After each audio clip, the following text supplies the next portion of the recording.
Hey friends, today I'm going to show you a few very simple but very dramatic edits that you can do on your images. I know you've all seen some amazing competition entries that are so drama filled, and a lot of times it's just got to do with great density control. So I'm going to show you how I can take a couple of simple iPhone snapshots and make them look to be much more than they really were. While on a recent trip in Missouri, my wife and I were walking around an old mansion district which was half abandoned and half inhabited. And we'd stop in front of a few and make a few quick, very quick, side of the road kind of snapshots. But with this image, I kind of felt it had more potential. Ultimately, it's going to look like this. As you can tell, it's got a lot more artsiness, a lot of drama, and really high impact as far as lighting goes. I'm going to show you exactly how to do that. The next image, also made minutes later, just a quick side of the road snapshot, sitting on some steps, and on the iPhone, everything is sharp. I mean, even in the portrait mode, you only get a few feet to work with. So with the full length, you kind of have to go back to standard camera. With this one, I just took what I think is a well-composed image and a well-lit image with natural light. But what we did with it ultimately, literally in just a few minutes, was give it the darkening drama, plus defocus the background. Here's what it will look like. As you can see, it has that kind of lens baby feel, you know, where you're focused right here where you want to be, but the foreground is out and the background is very out. And we've added different color biasing to make it look a little more fall-like, a little warmer. So today I'm going to show you exactly my first step to make additional drama in the image is to control density. So I want to spotlight my subject, and one of the ways I'm going to do it is to make a duplicate layer. If you don't know how to do that, you can just drag it here, or you can call Command duplicate there. And I'm going to take that, and rather than do levels or curves, I'm going to do a very simple image adjust brightness contrast. And I like being able to run these simultaneously to get my brightness down and then cut the contrast. Of course, the color, as you can see, is going to go wacky. But remember, we're going to erase through to the original subject. So I'm going to do a little bit at a time. I'm going to take some of that saturation out. Alrighty. And then that's all on this layer. I'm going to go ahead and do it one more time. Image, adjust, brightness, contrast. And I'm going to take the contrast out and the brightness. So make it quite dark. Darker than it's going to be, okay? Now I'm going to go ahead and color balance a little bit because obviously there's some weird colors there. Let's desat a little bit. Then we're going to add some warm tones to it. This is kind of like my sepia curve, okay, which you can see in another lesson. I just want to undo some of that violet up there. So it's all visual. Just getting a kind of a nice human tone on it. Remembering we're not going to keep all of this. All right, so that's a big difference. That's like 3 stops. That is a lot. One of the things we're going to do is erase through, and I'll show you what I do. I'm going to erase this layer, and I'm going to start with the eraser over here, and a rather soft brush and a low opacity, so I can kind of control it. Actually, 30 is good. We're going to start erasing our key subject. Okay, quite simple. I'm going to give you a look before and after, just so you can see. See, we've controlled the background more than anything. So we're going to continue to erase my lovely bride through. This is quite a magic trick, you know, when you think about it. It works really well. And if you have a dramatic scene and a lovely subject, you can make something that really pops, you know. So remember, I'm using like a 30%, 36% opacity here. See how close we're coming to our the look of our other finished image. Getting there, aren't we? So you can check back and forth and see what you've done. Now, one of the other tricks to adding believability is to bring back some highlights. And also in this case, I really like the leaves and such. I want the color to return on this part of it. So I'm just going to pop some of that out. This is simply an eraser. You can make masks and use a paintbrush, but I am just quickly doing a recovery of some of these leaves to get some color back in and some luminance. All right, see, it's that easy. Boom, boom. Then I'll go into some of the architecture and lighten some of it up. But you see how we're starting to come together there. Now, we do know that there is, remember, this is a fairly non-professional camera. We're using an iPhone for this shot, and we're looking at full length, a long full length. We do know that there's luminance on the top of her head on the outside, so we would need to pull some of that back. So I've lowered my brush down so I could be tighter, okay? And when we pull back for the long view, you know, it's going to look great. So I don't get involved like in every single hair, every single pixel, because when we look at it afar, it's going to be really nice, you know. So, all right, so we got that tighter, and now we have a little more dimension. Let's see if we've got the face all the way through. We pretty much have it released. So, zooming back, check that out. Okay, here we go. Now, we have a little more work to do, certainly, but how long did that take? 3 minutes? And I'm explaining it as we go. So there's your snapshot. There's your very, very dramatic, almost Munster-esque kind of feel. But see how relieving some of these other things make it not just one-dimensional. So let's just do a little bit more. And of course, we can increase the saturation of these leaves. Laura is already saturated pretty nicely. And while we have a small brush, we can lighten her boots up a little bit. All right. She loves those Michael Kors, so I have to make sure they show. All right, here we go. So we'll do that. Now, when I get the rest of it done real quickly, I think we'll add a little saturation, get a little more orange in there. All right. And that'll be all the cooler, okay? Maybe even a little bit back there. All right. So if we wanted to, we could go to our underneath layer, which is what shows, create a little mask, and I'm going to get that, and I'm just going to try and get the leaves pretty much to animate some extra saturation there. See that we should have got some in the front too, but I'll show you. Now if we go to color saturation, that's a Command U shortcut. See, we can make those things as big and bright and orange as we want. And all we're getting is those. We didn't have to mask them. We didn't have to paint them. They are on the underneath layer that we can see through.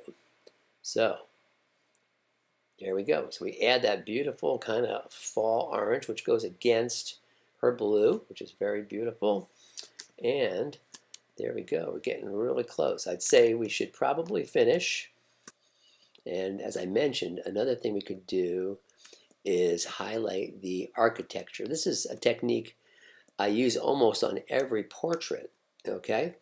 So we've got a beautiful looking image there, all right? That has that POW factor that can win an award, okay? So what we're going to also do now is highlight some architecture. So I'm going to take a brush that's a little larger and definitely softer, maybe 20 pixels. I'll show you in one spot here so you can maybe see how it works. All right, we'll exaggerate just so you can see. So here, watch. There's the actual original highlighting. Of course, it's way, way too much, right? That's what was there. Way crazy, out of control. So we'll step backward, undo eraser, and we'll step backward again. All right, so here's what we're going to do. We're going to make that opacity very subtle. Let's try 20, And I'm using a soft brush, and I'm just going to try and paint some highlights here. Okay, just a few to give it some feel of dimension. This highlight on the top would be nice. Right here on this shelf would be nice. Boom, boom. That's even a little too much. That's 22. I'm going to say 13 would be better. So we find the places that are naturally highlighted, and we just try to paint them up a little bit. Give them some relief. All right, even back here. Boom, boom, boom. You're just trying to add some dimension that you've kind of, with contrast, removed. Okay, so this, let's go in here a little bit, just restores some of those natural highlights. Okay, see the difference now? You've got a little bit more reality happening there.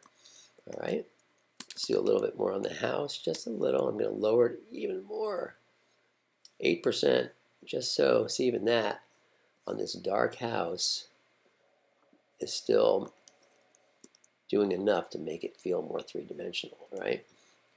You know, this is a widow's walk up here. Just bought one of these pieces of fence for decor in my house. The widow's walk from the old captain's going off to sea, I guess. All right, so there we are. There is our first image. I think it looks great. Boom, boom. Let's see if I can get a little closer up. Try to get rid of this desktop for you so it doesn't distract. All right, there's our original, which is nice. It's a good iPhone shot. And there's our more dramatic image. So what we're going to do next is put a little something in the sky. We're not going to do a complete replace, but I would like to have a little cloud-like definition in there. So I pulled a cloud shot. I have files of clouds, and it's kind of low res. We'll go ahead and continue making a mask. Hopefully you all know how to do that. I'm doing a super simple one because I'm not going to be too involved in, we're going to be able to erase, so separate layers, just making a quick mask. And you could get crazy detailed about that. But what I want to do is just make a quick one. I'm going to take away that which has hit the house, just with a quick minus there. And this one, quick minus there, just so it doesn't get in there. Now, what I like to do with my masks is go to select modify, and I'm just going to expand it by a pixel or two. 2 is good, fills in the blanks.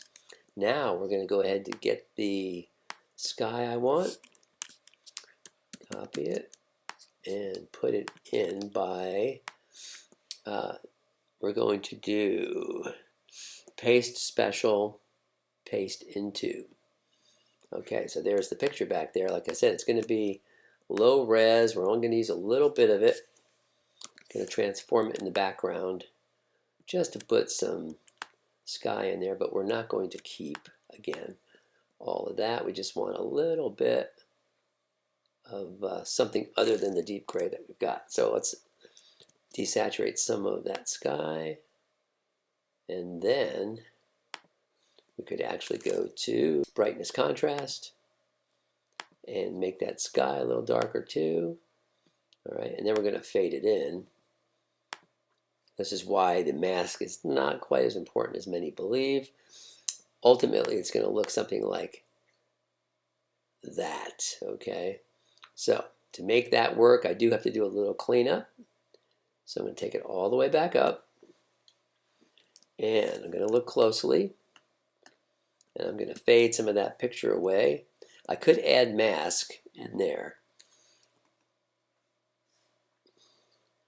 Go layer mask, and we could do it with the paintbrush.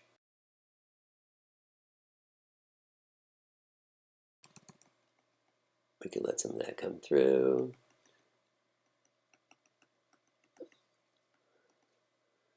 We're not going to keep it, so it's fine. Now, fade it.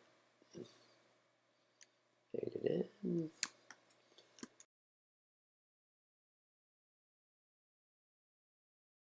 So about a 50% I think is good. That's none.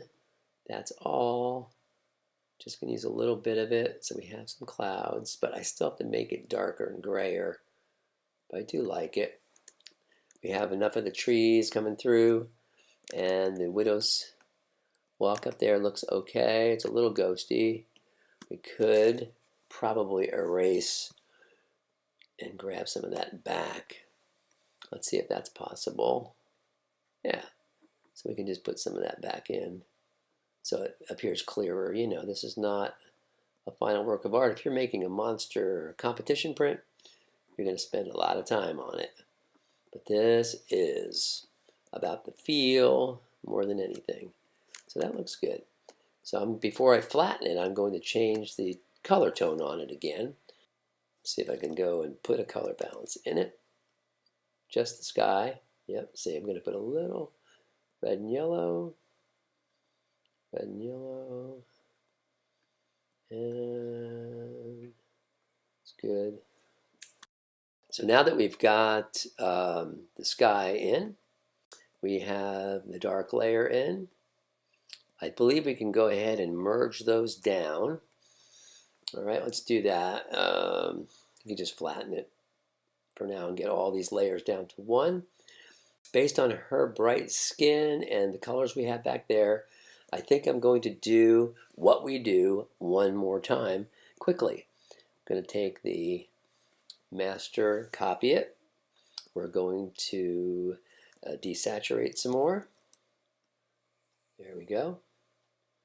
And then we're going to darken it a little bit.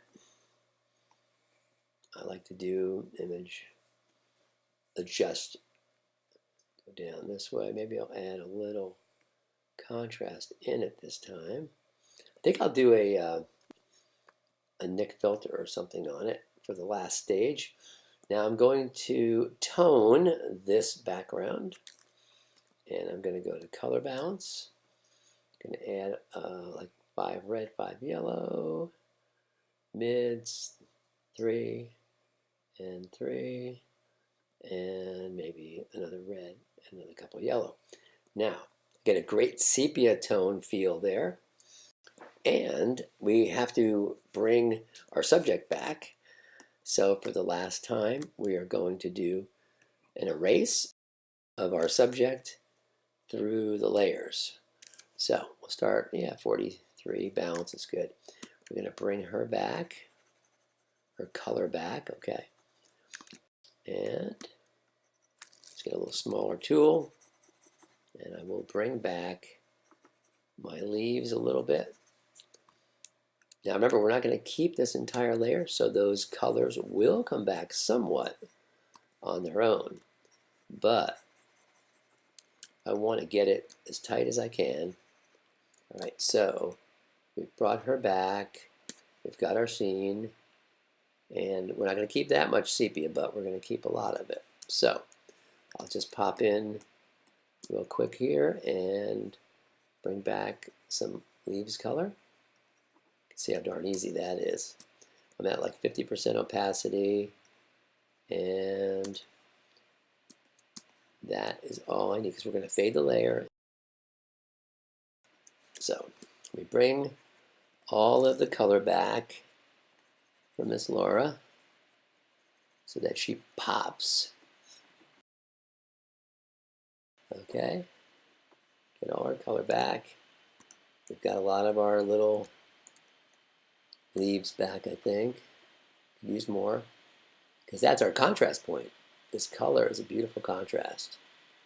Okay, so now again, on off. We thought we did a lot here, but now we can fade that layer and get just the amount we want. That's 74. There's 100%. I think I like it. Maybe 72. All right, maybe a little less because she's popping out too much. All right, we can make the whole thing darker. Okay, that looks nice. How about we merge these guys now? We can flatten that image.